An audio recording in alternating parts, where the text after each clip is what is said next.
Test 1. Section 1. You will hear a woman being interviewed by a market researcher in a health club about her membership of the club. First, you have some time to look at questions 1 to 5.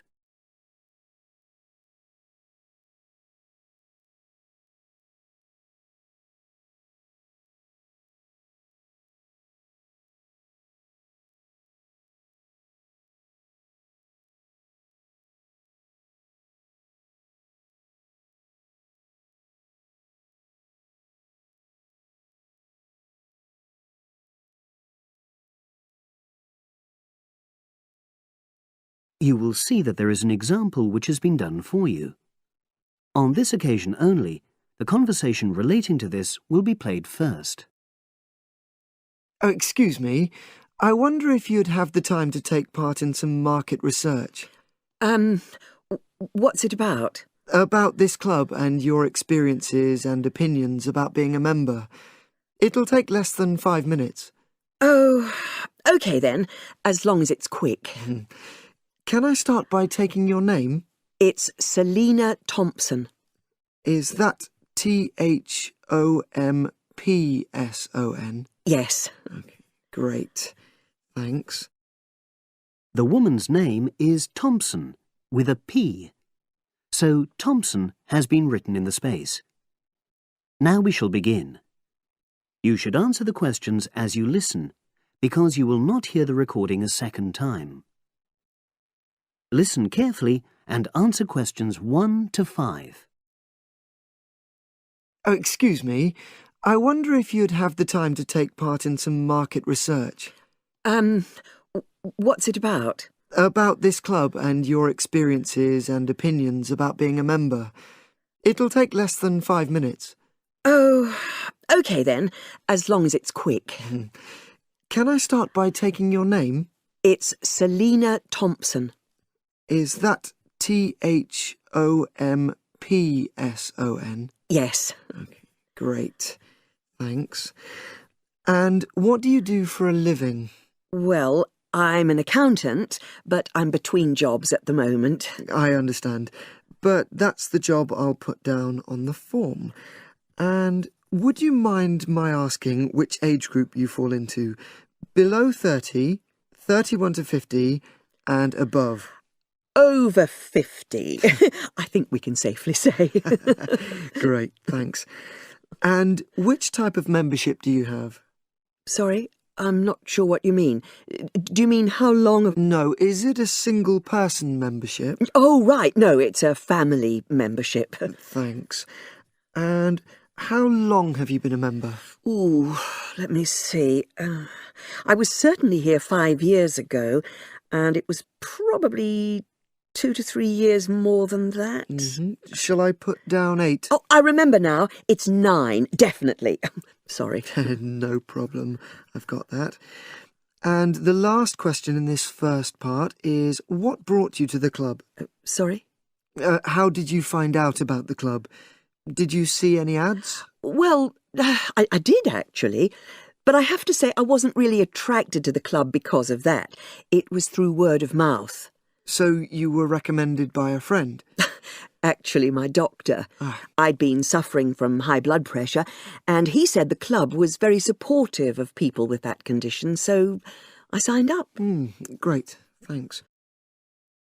Before you hear the rest of the conversation, you have some time to look at questions 6 to 10.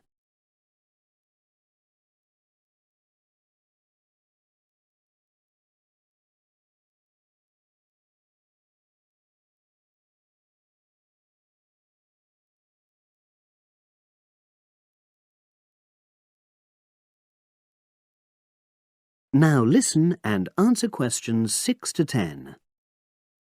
Now, for the second part of the form, I want to ask a bit more about your experience of the club. Sure. How often would you say you use the club? It varies enormously, depending on how busy I am. Of course. But on average, per month? I'd say it averages out at twice a week. OK, so 8 on average. Yeah, and 4 of those are aqua aerobics classes. That leads me to the next question. Would you say the swimming pool is the facility you make most use of? Fair to say that, yep. Right, thanks. And are there any facilities you don't use? One area I realise I've never used is the tennis courts. And there's one simple reason for that. You don't play tennis? Actually, I'm not bad at it. Oh. It's that I'm not happy having to pay extra for that privilege. Oh, right. I've made a note of that. Thanks. Now, in the last section, are there any suggestions or recommendations you have for improvements to the club? Only about health and fitness? Anything at all? Well, I'd like to see more social events. Oh. It isn't just a question of getting together for games or classes, but other things, you know. Yes, sure. And another thing that I was thinking when I had my yoga class in the gym last night, we were all sweltering in the heat, was that I think they should put in, or, you know... Air conditioning. That's exactly what I mean. The rooms are really light and well designed, but they do need proper installations. Sure. Well, I've made a note of that. Good. So, is there anything else you'd like to suggest? About quality of service, for example? Oh, everyone's very nice here. They couldn't be more friendly and helpful. Oh, but I tell you what, it's a shame the restaurant isn't open in the evening on Saturday, and Sunday as well, for that matter. Oh. So, the club should... Open it later on those days. OK. Well, thank you very much. That's all the questions I have. That is the end of section 1. You now have half a minute to check your answers.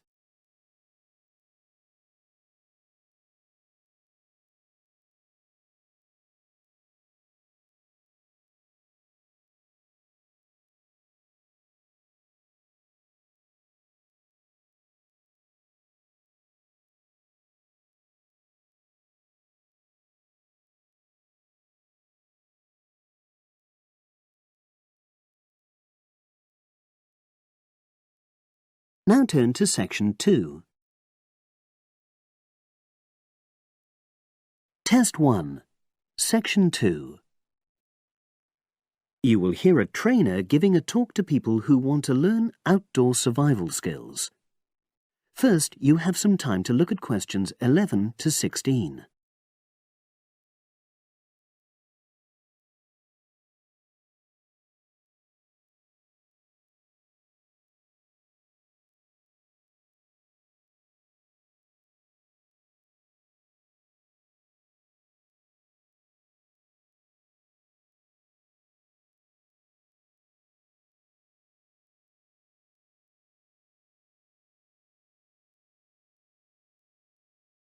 Now listen and answer questions 11 to 16. Good morning, everyone, and welcome to our outdoor survival program. As you know, this week you'll be learning some of the basic information and skills you need to look after yourself independently in the outdoors. These first 2 days, we'll be based here in the classroom, and then we'll be taking a camping trip to put into practice some of the things you've learned. I'm going to start off with the topic of food. And to start with, I'll describe just 2 methods which we'll be putting into practice at our camp, and which make use of natural resources, the steam pit and the bamboo pot. I've got 2 posters here to make things clearer, and I'll start with the steam pit here. To make this, you'll need some dry sticks, some grass, some loose earth, and some stones. And for this week only, some matches. The first thing you do is to dig a shallow pit in the place you've chosen to do your cooking. Let's say about 25 centimeters deep and 30 centimeters wide. Your sticks have to be a bit wider than the pit because you have to put a line of them along the top from one end of the pit to the other. Before setting light to these, you take some large stones and arrange them on top. Then you start the fire and wait till the wooden platform burns through and the stones fall into the pit. At this point, brush away any pieces of hot ash from the stones. You can use a handful of grass and then take another stick and push it down into the center of the pit, between the stones. After that, you cover the whole pit with a thick layer of grass. And then you can put your food on it, wrapped in more pieces of grass, like parcels. Finally, cover the whole thing with earth.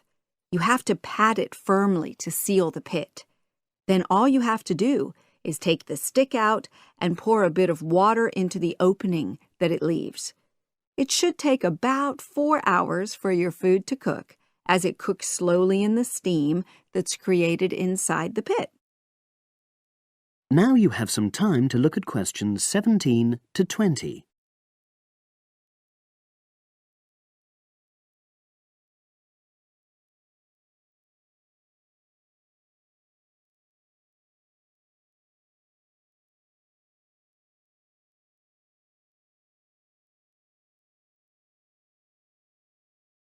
Now listen and answer questions 17 to 20.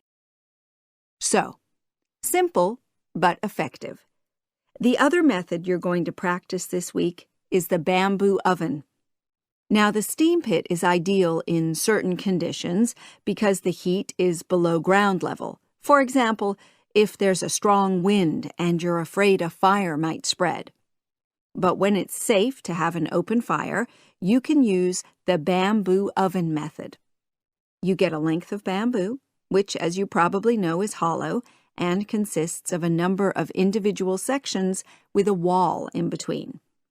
You use a sharp stick to make a hole in each of the dividing walls apart from the end one.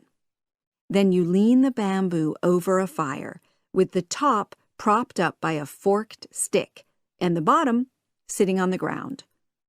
You pour enough water in the top to fill the bottom section, and then light a fire underneath that section to heat the water. Then you put your food inside the top section, and the steam coming up the bamboo through the holes you made cooks it.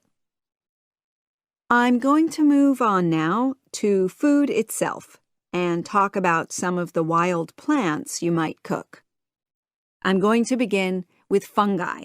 That's mushrooms and toadstools.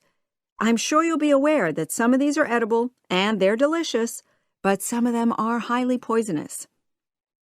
Now, whether they're poisonous or not, all fungi that you find in the wild should be cooked before eating, because that helps to destroy any compounds in them that might be mildly toxic. But be aware that any amount of cooking won't make poisonous varieties any safer to eat. Unless you can definitely identify a fungus, you should never eat it. It's not worth the risk. And you need to be really sure, because some fungi that are poisonous are very similar in appearance to certain edible varieties. They can easily be mistaken for each other.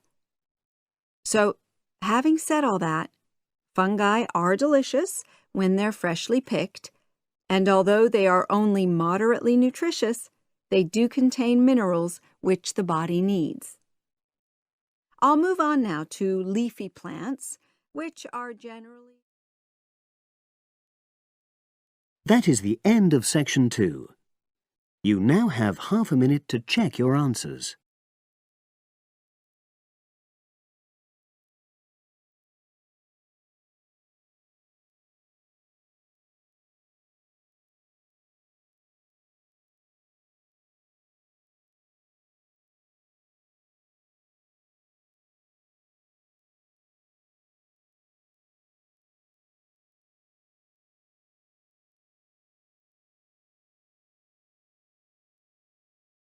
Now turn to section 3. Test 1. Section 3. You will hear a woman called Phoebe, who is training to be a teacher, talking to her tutor called Tony about research she has done in a school. First, you have some time to look at questions 21 to 25.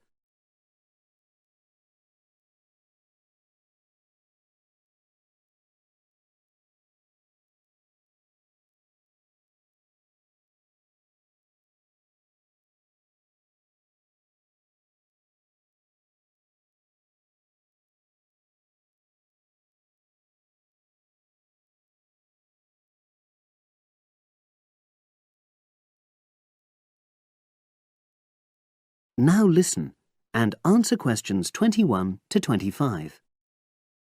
So, how did you get on with your school-based research, Phoebe?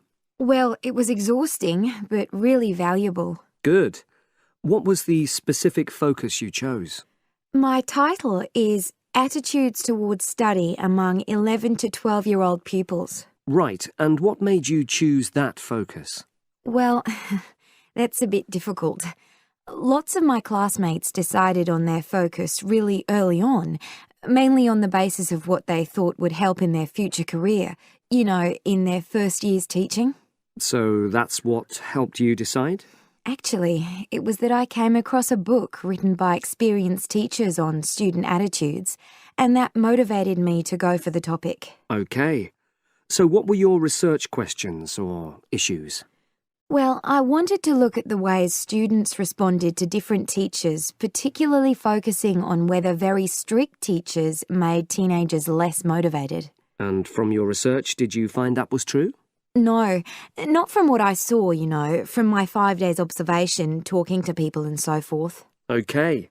We'll talk about the actual research methods in a moment, but before that, can you briefly summarise what your most striking findings are? Well, what really amazed me was the significant gender differences. I didn't set out to focus on that, but I found that boys were much more positive about being at school. Girls were more impatient. They talked a lot about wanting to grow up and leave school. Very interesting. Yeah, it is.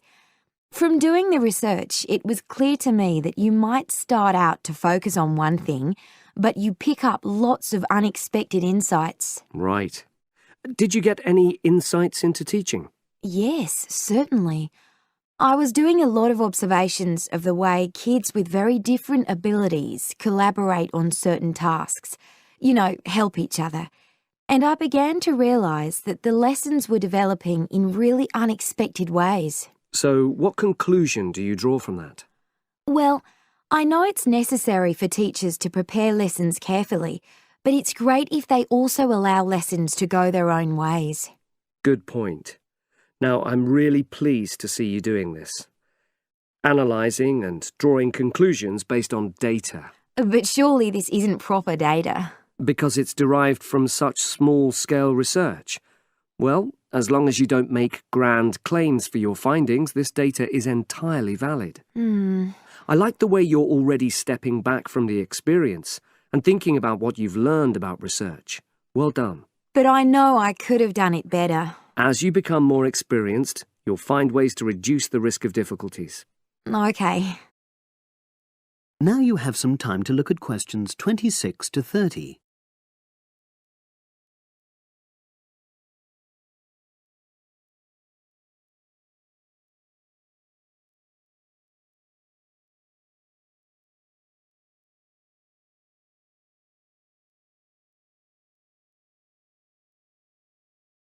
Now listen and answer questions 26 to 30. So, let's look in more detail at how you gathered your data. Let's start with lesson observation. Well, it generally went quite smoothly. I chose my focus and designed my checklist. Then teachers allowed me into their classes without any problems, which surprised me. It was afterwards that the grueling work started. Yeah, it's very time-consuming, isn't it? Making sense of analysing your observation notes. Absolutely. Much more so than interview data, for example. That was relatively easy to process, though I wanted to make sure I used a high-quality recorder to make transcription easier. And I had to wait until one became available. Right. And did you interview some kids as well? In the end, yes. I talked to 10, and they were great. I'd imagined I'd be bored listening to them, but... So it was easy to concentrate. Sure. One of the teachers was a bit worried about the ethics, whether it was right to interview young pupils, and it took a while for him to agree to let me talk to 3 of the kids in his class, but he relented in the end. Good. What other methods did you use? I experimented with questionnaires, but I really regret that now. I decided to share the work with another student, but we had such different agendas it ended up taking twice as long. That's a shame. It might be worth you reflecting on ways you might improve on that for future projects. You're right, yeah. OK. And the other thing I did was stills photography. I didn't take as many pictures as I'd hoped to. Lack of time? It's pretty easy just snapping away, but I wanted each snap to have a purpose, that would contribute to my research aims, and I found that difficult. Well, that's understandable, but remember... That is the end of section 3. You now have half a minute to check your answers.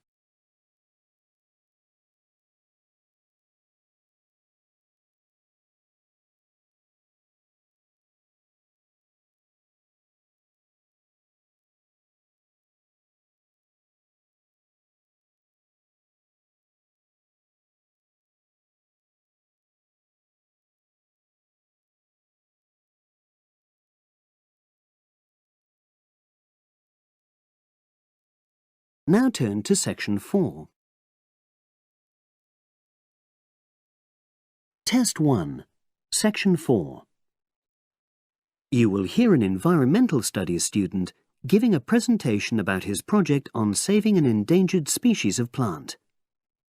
Now you have some time to look at questions 31 to 40.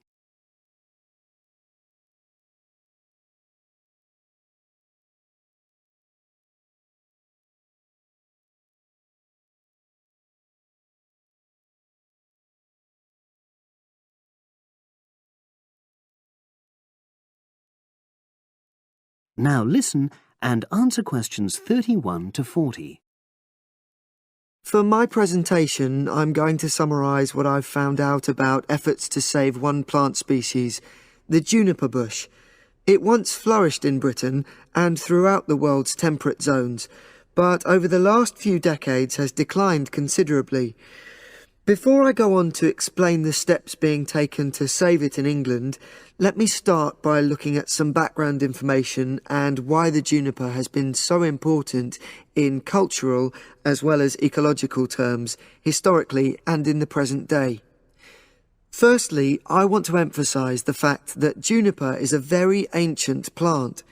It has been discovered that it was actually amongst the first species of plants to establish itself in Britain in the period following the most recent Ice Age.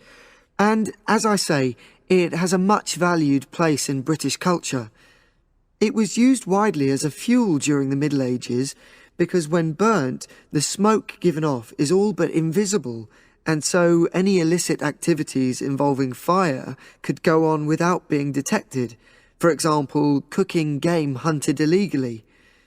It also has valuable medicinal properties. Particularly during large epidemics, oils were extracted from the juniper wood and sprayed in the air to try to prevent the spread of infection in hospital wards. And these days, perhaps its most well-known use is in cuisine, cooking, where its berries are a much valued ingredient, used to flavour a variety of meat dishes and also drinks.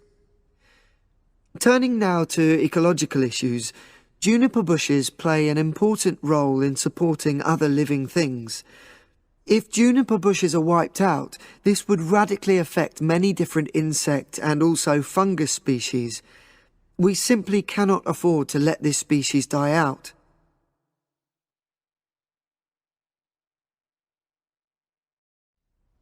So, why is the juniper plant declining at such a rapid rate?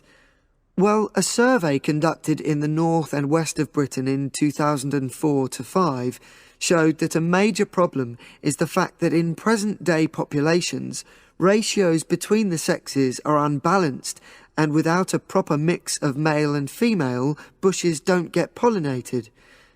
Also, the survey found that in a lot of these populations, the plants are the same age, so this means that bushes grow old and start to die at similar times, leading to swift extinction of whole populations. Now, the charity Plant Life is trying to do something to halt the decline in juniper species. It's currently trying out 2 new major salvage techniques, this time focusing on lowland regions of England. The first thing it's trying is to provide shelters for the seedlings in areas where juniper populations are fairly well established. These, of course, are designed to help protect the plants at their most vulnerable stage. A further measure is that in areas where colonies have all but died out, numbers are being bolstered by the planting of cuttings which have been taken from healthy bushes elsewhere. Now, I hope I've given a clear picture of the problems facing this culturally and ecologically valuable plant, and of the measures being taken by Plant Life to tackle them. If anyone has any questions, I'd be happy. That is the end of section 4. You now have half a minute to check your answers.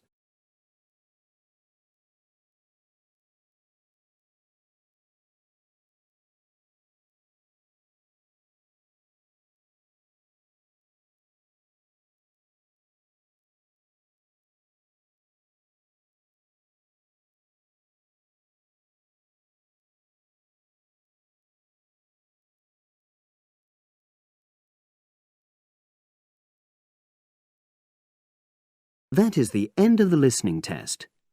You now have 10 minutes to transfer your answers to the separate answer sheet.